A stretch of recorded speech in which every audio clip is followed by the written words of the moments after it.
probably wondering why I have a suit on. I have a wedding at 1 o'clock, so I didn't want to have to change after church because it's over in Phelps.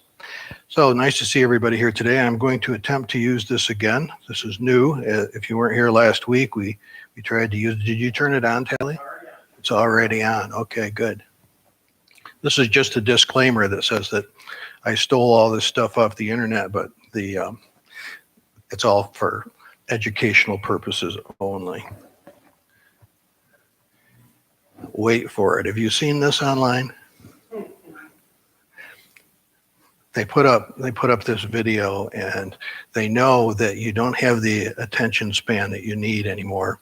And they know that it's like 3 minutes long, and it takes that long before the guy falls off and hits his head on the concrete block. And so it says, wait for it. And so I wanted to talk to you a little bit about that today. Not that it has to do with the internet, but we're talking about waiting for the return of the Lord Jesus and how we should operate before that. Okay, this is a passage out of Habakkuk. When was the last time you guys read the book of Habakkuk?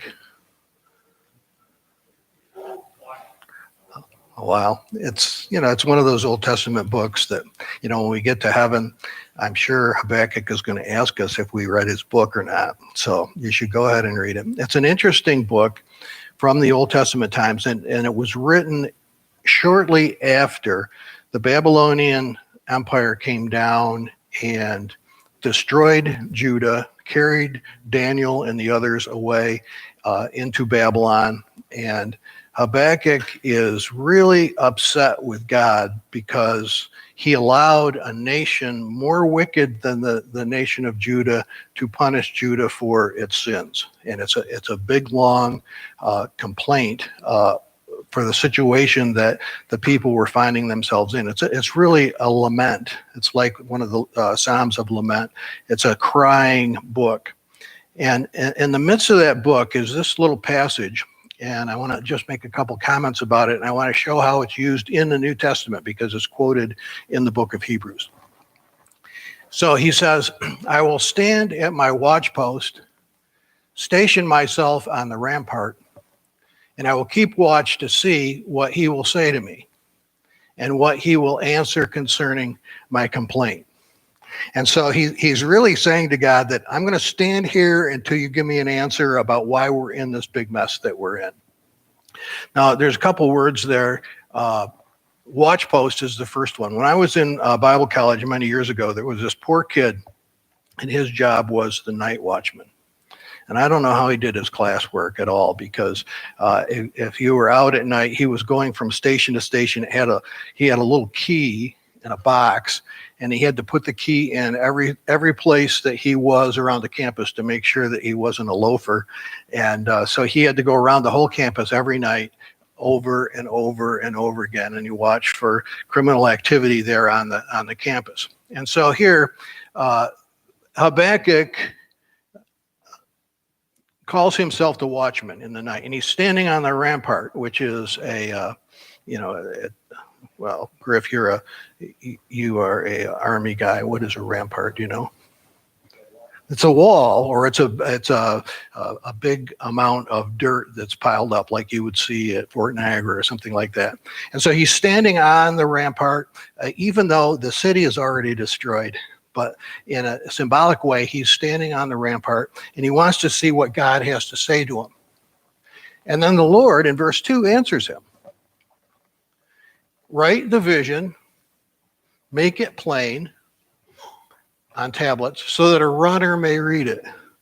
Well, in those days, they didn't have, instantaneous phones where they could send something over to Borneo, where Andrew is, within 1 second. I mean, we could get him on the phone right now, and he could talk to us in real time. But in those days, they had to have a runner to go from one place to another. But really, the war is already over here. And God says to him, write this down. It's a true statement. And write it in plain language so that people can understand. There's a vision for the appointed time. It speaks of the end. It does not lie. If it seems to tarry, wait for it. It will surely come. It will not delay. And then he says this, which is a warning. Look at the proud. Their spirit is not right in them, but the righteous will live by their faith. So this is a passage that was written somewhere around, 400 BC, right in that time period. And so if we fast forward to maybe 80 or 90 AD, when the book of Hebrews was written, the author of Hebrews looks at this passage and he makes a couple points about it. And that's what I want to talk to you about today. Go ahead, please. Oh, I got it. All right. There's a watchman from England.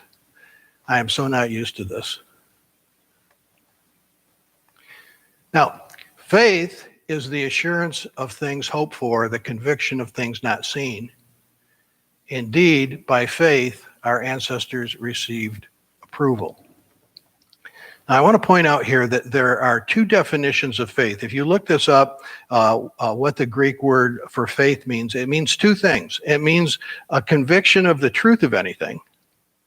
And this is the definition that most Americans would gravitate towards. We'd say, well, he's of the Muslim faith, or he's of the Jewish faith, or he's of the Catholic faith, that type of thing. That's how we would look at it. Protestant Christians would look at it and say, well, faith is, it's simply believing in Jesus. But there's a second definition to faith, and that is fidelity or faithfulness. We can't say we have faith if we don't have faithfulness. It's our faith that brings about our faithfulness in our lives. And so both of these definitions are here, and I want to show you in a couple other verses here in Hebrews how the faith brings about fidelity or faithfulness. And so a second definition of the second one is the character of one who can be relied on. Do you have any friends that you can't rely on? Oh, I'll be over tomorrow afternoon at 3, and then you hear from them the following week. You have any friends like that? Well, maybe you don't keep friends like that, but after a while, you want somebody that's good for their word. I'll be there to help on such and such a day, that type of thing. And then we expect that they would show up because our yes is our yes and our no is our no. And so God is looking for people of faith that can be relied upon, because that's the second definition of the word.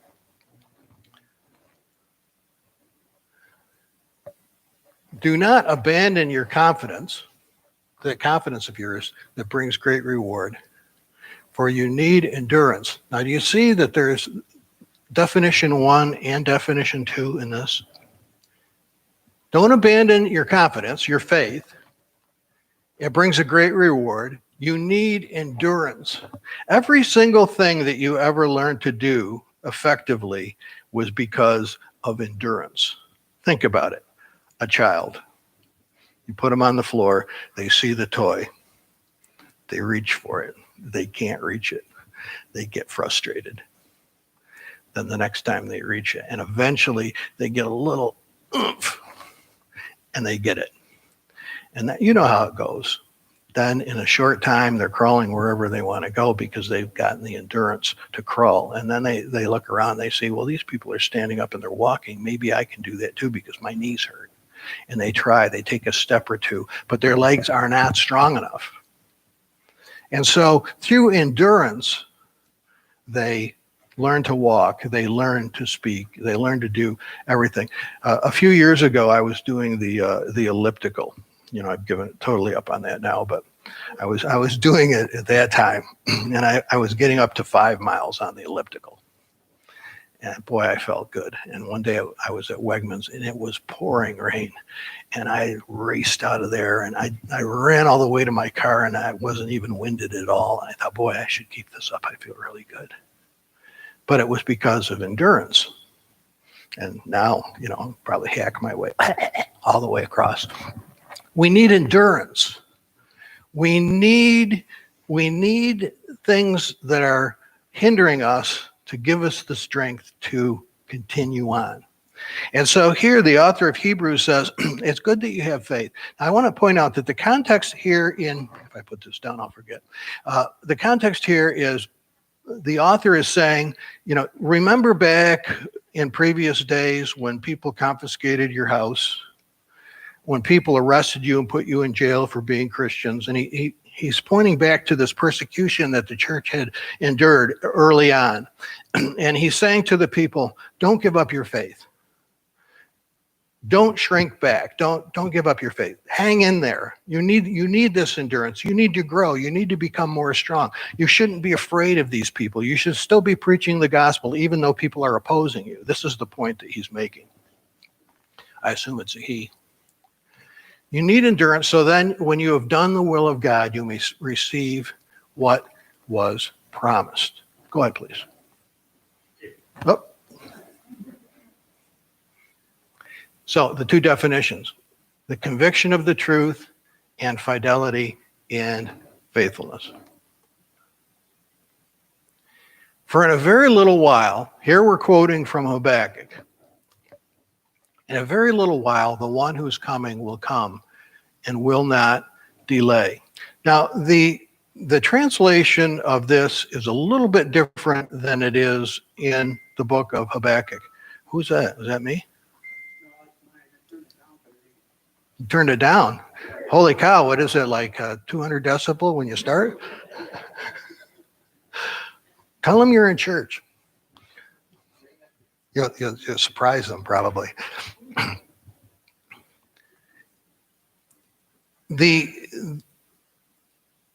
Just for your understanding, the book of Habakkuk was written in the Hebrew language. And at some point in Alexandria, they translated the Hebrew into the Greek version, which is called the Septuagint. It was 70 scholars that took the Hebrew, they translated it into Greek. And of course, language translation is not a precise science because sometimes the words are not exactly the same in the different languages and so forth. And so they translated the Bible into Greek, and then when the author of Hebrews uses the text, he uses the text in Greek, not in Hebrew. And so it's translated into Greek, and then somewhere along the line, somebody translated it into English. And so it varies just a little bit. The point is the same, but the wording is different. And that's true in many Old Testament quotes. So in a very little while, the one who is coming will come and will not delay. So Habakkuk is sitting there. His country is destroyed. His city is destroyed. Foreign people are ruling over them, people who are terrible idolaters and cruel. And they have different religion completely.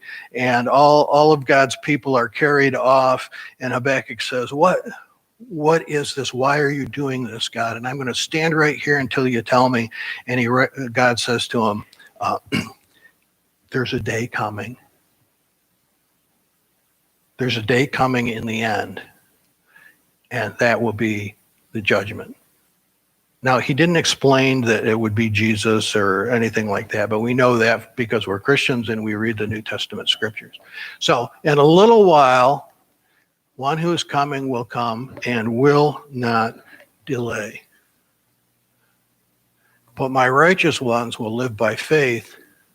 My soul takes no pleasure in anyone who shrinks back. This is a natural reaction.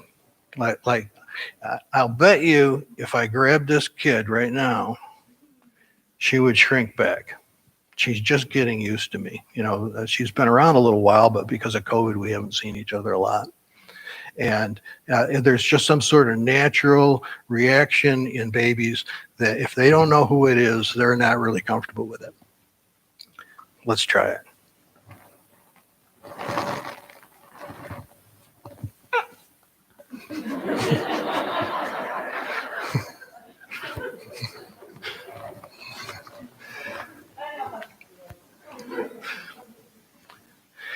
But the idea of shrinking back from God because it's getting tough, that's not a good thing.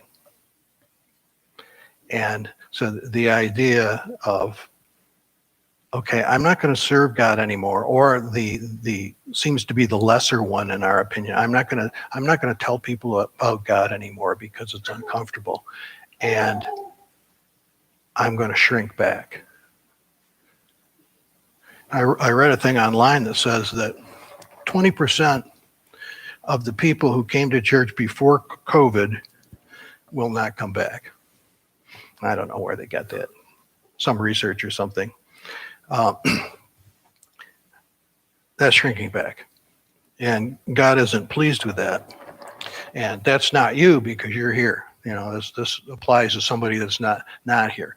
But my soul takes no pleasure. It doesn't say that God hates people that shrink back, but it says he doesn't have any pleasure in it. Somebody that was once there for prayer to speak to God and to hear from God and to read his word and so forth. And so the author of Hebrews says, don't shrink back, but as he's actually quoting God's word in the book of Habakkuk. It's translated shrink back, or withdraw in the Greek. But here's good news. We should end the sermon with this one. But that doesn't mean us. We're not the ones that are shrinking back. Now, obviously, he's writing this because some of them are shrinking back. Am I right? But he has a positive outlook. It's not going to be this way tomorrow because you're going to hear this and you're not going to shrink back tomorrow. We're not of the people who shrink back to destruction. We're the people that go forward to salvation. Among those who have faith and so are saved.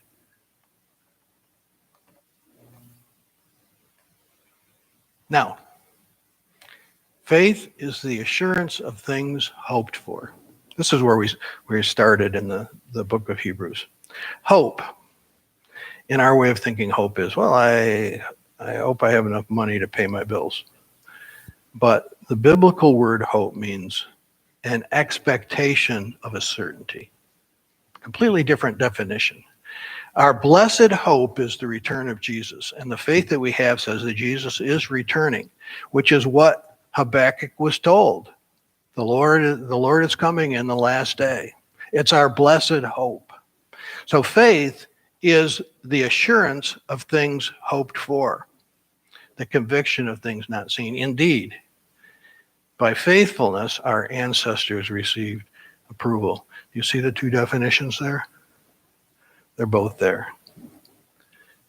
Okay, what do you have to say? Taylor has a microphone there somewhere.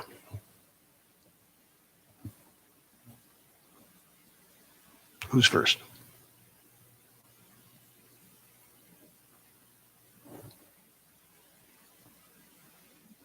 Okay, Paula will say something.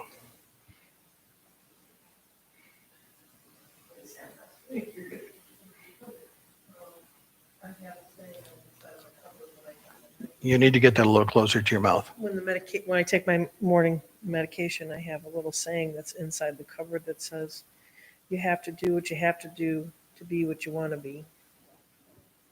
I'll just read it every day. Thank you. Anyone else?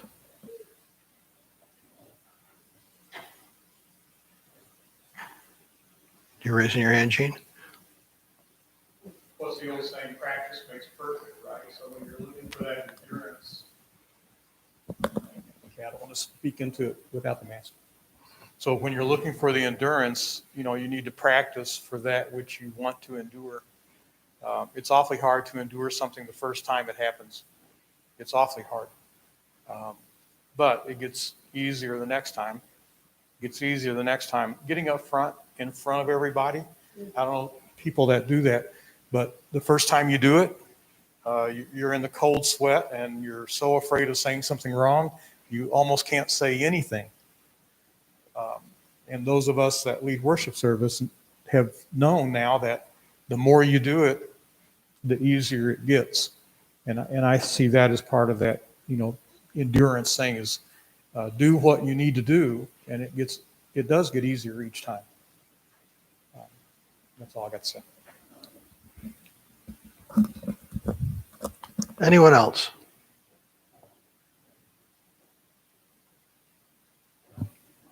How about on this side of the room?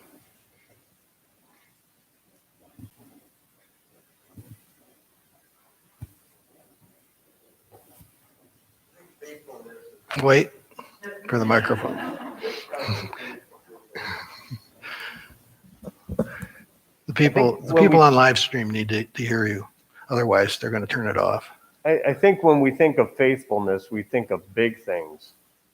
Like Gene mentioned, getting up and stretching ourselves to do something we're uncomfortable with. But faithfulness is also in the little things that God puts us in the situation to take care of. Whether that's taking care of somebody or helping out in the church or helping out in your community.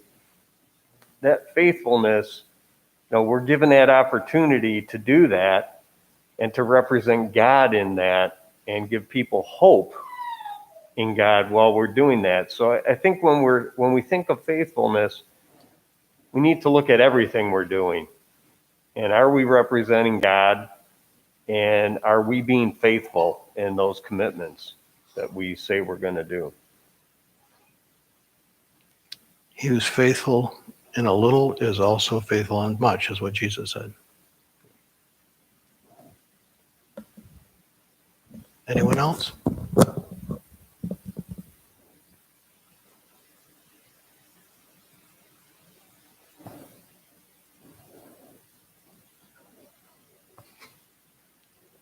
Anything, Tom? Nice to see you. God bless you. Okay. May God bless. Next week, don't forget communion next week. And have a great day. May the Lord bless you.